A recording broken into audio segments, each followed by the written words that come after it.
Part 2। पिछले part में हमने पढ़ा था ड्रिफ्ट वेलोसिटी के बारे में। ड्रिफ्ट वेलोसिटी क्या है उसकी डेफिनेशन में एक बार फिर से बोल के बता देता हूँ आपको। ड्रिफ्ट वेलोसिटी है average velocity of free electron from negative terminal of conductor to positive terminal under influence of external electric field. What it अब अपन पढ़ेंगे relation between drift velocity and electric current I। This is a conductor, length of conductor क्या है L, area of cross section A। यहाँ पर लिख लेते हैं length of conductor is equal to L, area of cross section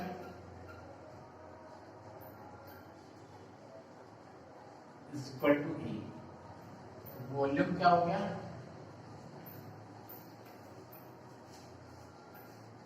L into number of free electrons per unit volume.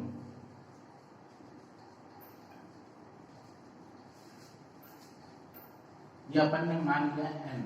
Number of free electrons per unit volume क्या कितना है n। तो total number of free electrons कितने हो जाएंगे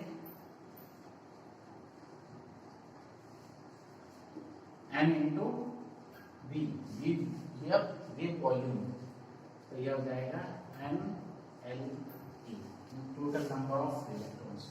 अगर charge on one electron is equal to E, तो total charge कितना हो गया,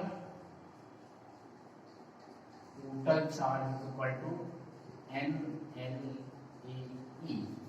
ठीक है, ये इसको अपन Q बोल देते, Q is equal to n l a e। Electric current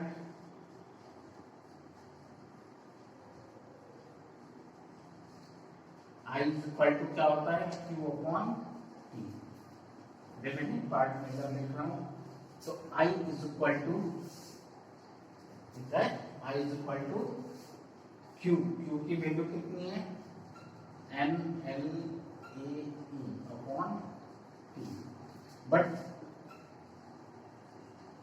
L upon T क्या हो गया, इलेक्ट्रॉन T सेकंड में यहां से यहां डिस्टेंस अपॉन टाइम, ये क्या होगा वेलोसिटी। और ये क्या है ड्रिफ्ट वेलोसिटी, तो vt। इसकी तो L अपॉन T की जगह पर क्या यूज करेंगे vt। इसको अपन क्या बोलते हैं drift velocity.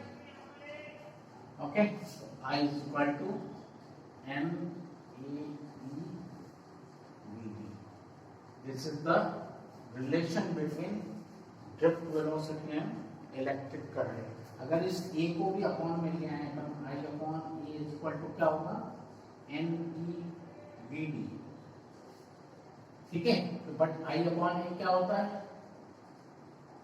I upon A current upon area of cross section, it is current density.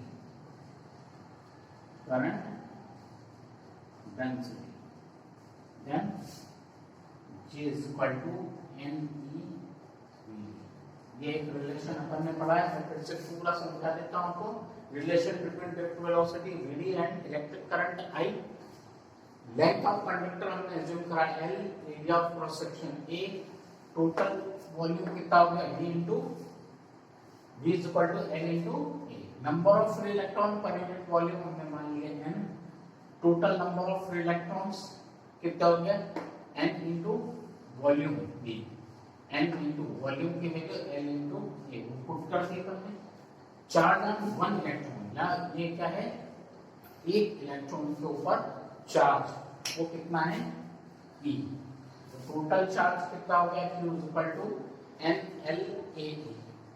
Electric current I is equal to क्या होता है चार्ज अपॉन टाइम, तो Q अपॉन T। ओके, जब I is equal to Q की ये value हमने यहाँ put कर दी n l a e upon T।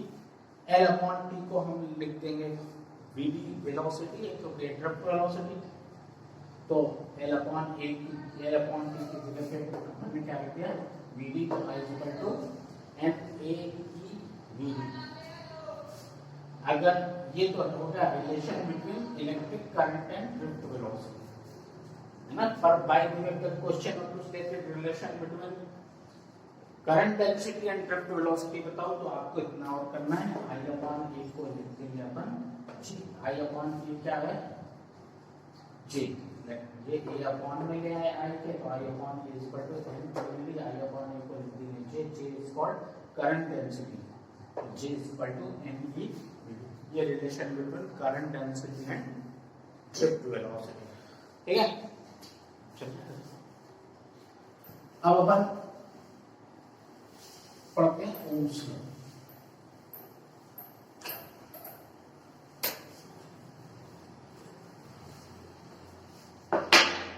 अब हम पढ़ रहे हैं ओम्स लॉ, ठीक है। ओम्स लॉ क्या है, वन शॉर्ट में बोलते हैं I is directly proportional to, means एक कंडक्टर है। If video is useful, please like, share and subscribe. में पोटेंशियल डिफरेंस है V क्या है पोटेंशियल डिफरेंस, और इसमें जो करंट फ्लो हो रहा है वो I है, तो I V के डायरेक्टली प्रोपोर्शनल होगा, मतलब कंडक्टर के अक्रॉस पोटेंशियल डिफरेंस जितना होगा करंट भी ज्यादा होगा। तो पर इसके लिए अपन एक कंडीशन लगा के पूरा रूल इस तरीके से बोलते हैं। ओम्स लॉ को किस तरीके से बोलेंगे कि if potential difference is applied across a conductor then current is directly proportional to the potential difference if physical conditions are unchange. Physical conditions change नहीं हो, कोई भी जैसे कंडक्टर की लेंथ और इंक्रीज हो रही है, area of cross section increase हो रहा है, टाइम टेम्परेचर इंक्रीज हो रहा है, ये सब इनमें से कोई चीज परिवर्तित नहीं हो रही, कोई चेंज नहीं हो रही, उस कंडीशन में आई और क्या V क्या है डायरेक्टली प्रोपोर्शनल है, मतलब पोटेंशियल डिफरेंस बढ़ाएंगे तो इलेक्ट्रिक करंट भी बढ़ जाएगा। प्रोपोर्शनलिटी भाग हटाते हैं, हम कोई भी कांस्टेंट इंसर्ट करते हैं, मैं V इधर लिख रहा हूँ तो V इज इक्वल टू, यहाँ अपन जो कांस्टेंट डालना है वो क्या ले रहे हैं R, V is equal to R। R भी क्यों ले रहे हो मैं बताता हूँ। यहाँ R जो है, इस R को हम बोलते हैं रेजिस्टेंस ऑफ कंडक्टर। ये क्या है रेजिस्टेंस ऑफ कंडक्टर, ठीक है। अगर V की ऐसा यूनिट V है वोल्ट में, I की ऐसा यूनिट एम्पियर, देन R की ऐसा unit SI unit of resistance. ये क्या आ जाएगा V अपॉन A वोल्ट पर एम्पियर, और इस सिंबल से यूज करते हैं, ओमेगा पर यूज करते हैं, ग्रीक लेटर्स को बोलते हैं इसको ओमेगा, है ना, और इसको हम बोलते हैं ओम। तो ऐसा यूनिट ऑफ रेजिस्टेंस क्या है। अब अपन ओम इसका रेजिस्टेंस की डायमेंशनल फार्मूला भी निकाल लेते हैं। डायमेंशनल फार्मूला निकालना है तो फार्मूला लिया R is equal to V upon I। V क्या है पोटेंशियल डिफरेंस। पोटेंशियल क्या होता है, पोटेंशियल होता है वर्क पर unit charge to bring a small very small positive charge from infinity to a point, it is called potential of a point। तो potential होता है W upon Q on I। तो W upon Q को अपन लिख सकते हैं IT, और ये है I। वर्क के डायमेंशनल फार्मूला क्या है ML to the power 2 to the power -2 I into I ये हो गया A स्क्वायर P। इन सबको ले लो ऊपर, तो रेजिस्टेंस का डायमेंशनल फार्मूला हो गया M L to the power 2 P to the power -3 A to the power -2। This is the dimensional formula of resistance. ठीक है, इसके बाद अपन पढ़ेंगे रिलेशन, ये ओम्स लॉ का डेरिवेशन अपन करेंगे बाय फ्री इलेक्ट्रॉन। ठीक है, ये तो आप पहले अच्छे से देख लीजिए, फिर से समझा देता हूँ। ओम्स लॉ क्या है? ओम्स लॉ है if physical conditions are unchanged, physical condition like temperature and area of cross section, physical condition of resistance are unchanged, then potential difference is directly proportional to the electric current, या electric current is directly to the potential difference। मतलब जितना potential difference हम रखेंगे at the ends of conductor, electric current की value भी उतनी ज्यादा होगी। तो I is directly proportional to V, यानी कि V is equal to RI। R क्या कहलाता है? Resistance of conductor. ऐसा यूनिट में V अपन ले रहे हैं वोल्ट में, करंट को ले रहे हैं एम्पियर में, एम्पियर। ठीक है, और तो रेजिस्टेंस की ऐसा यूनिट क्या होगी? वोल्ट पर एम्पियर, या इसको अपन सिंबल से यूज करते हैं ओमेगा, बोलते क्या है? Ohm. Ohm is the SI unit of resistance. अब अपन रेजिस्टेंस का डायमेंशनल फॉर्मूला निकालें, R is equal to V upon I, V की value W upon Q, I को तो I ही रहते हैं, Q को अपॉन में लेके आएंगे, Q की value I into T, current into time is called charge, तो I into T into I। तो W के ऐसा डायमेंशनल फॉर्मूला क्या है? M L to the power 2 T to the power -2। Current को अपन डायमेंशनली शो करते हैं A से, तो A² इनटू T, इन सबको ऊपर लेके जाएंगे तो क्या होगा? Dimensional formula M L to the power 2 A to the power -3 A to the power -2। अब अपन पढ़ेंगे ओम्स लॉ का derivation by free electron model. ठीक है, इसको अपन करेंगे बाय फ्री इलेक्ट्रॉन मॉडल।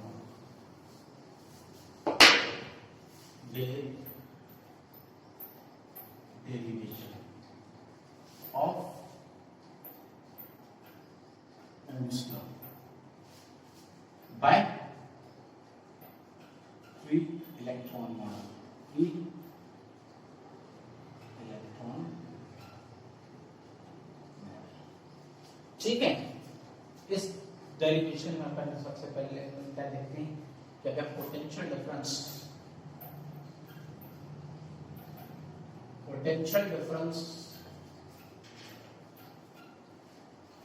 जो अपन ने ले लिया है वो है कि लेंथ ऑफ कंडक्टर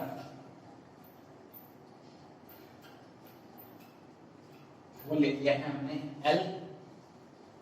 तो electric field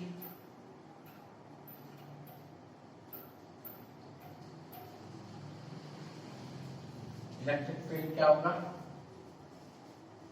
E is equal to V upon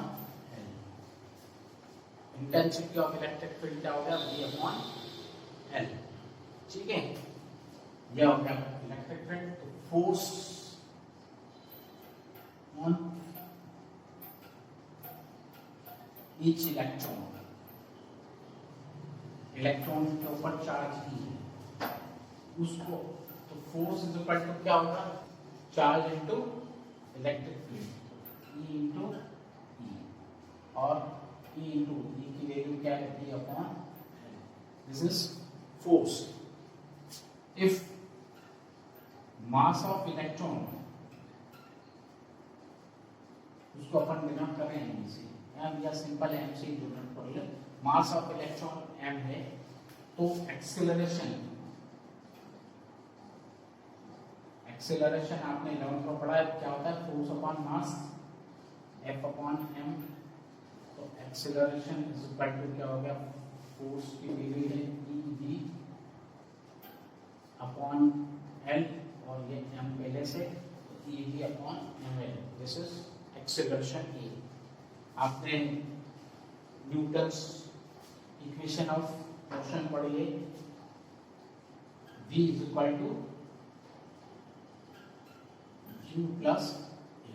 अगर इलेक्ट्रॉन की मैक्सिमम वेलोसिटी v है, इनिशियल वेलोसिटी 0 है और एक्सेलरेशन कितना है ev अपॉन ml इनटू ये टाइम की।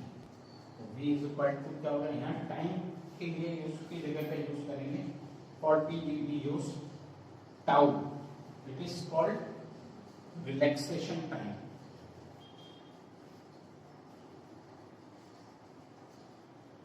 रिलैक्सेशन टाइम क्या होता है कि इलेक्ट्रॉन जब इस एंड से इस एंड तक मूव करता है तो लगातार कोलाइड होते हुए जाता है, पॉजिटिव एंड से कोलाइड होते हुए जाता है, एक कोलिजन के बाद दूसरे कोलिजन, दो कोलिजन के बीच में जो उसका टाइमिंग होता है उसको अपन बोलते हैं relaxation time, time interval between two consecutive collision is called relaxation time. हम की जगह पे क्या यूज करेंगे, टाउ। तो v इज इक्वल टू क्या होगा, e v tau upon ml। Average velocity होता है ड्रिफ्ट वेलोसिटी, ड्रिफ्ट वेलोसिटी क्या होता है, एवरेज वेलोसिटी।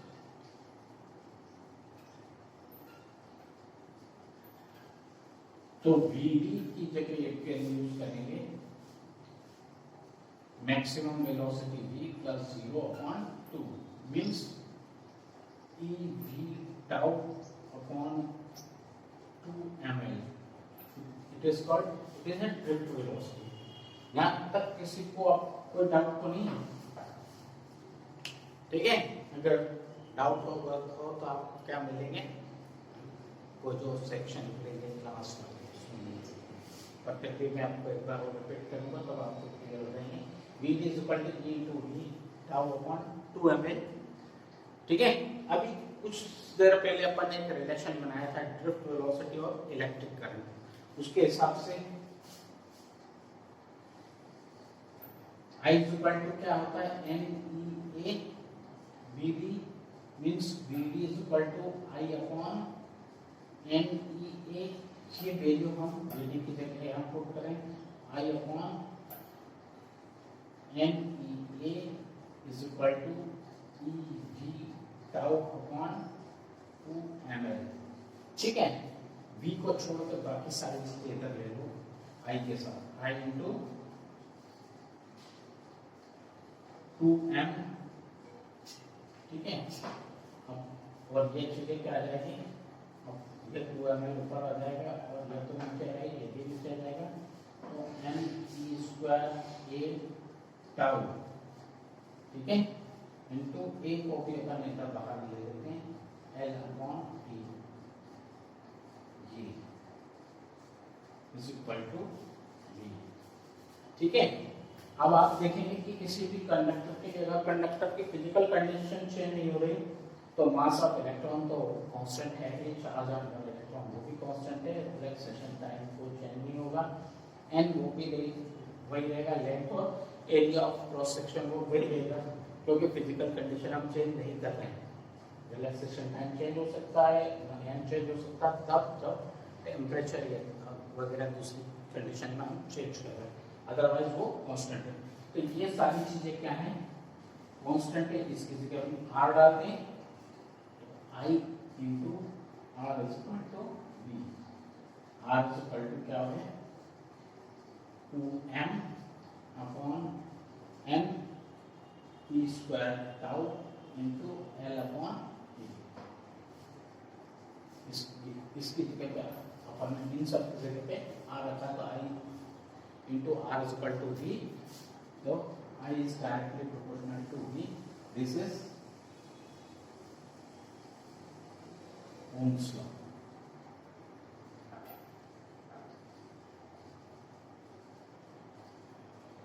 ठीक है, मतलब यहाँ पे r क्या हो गया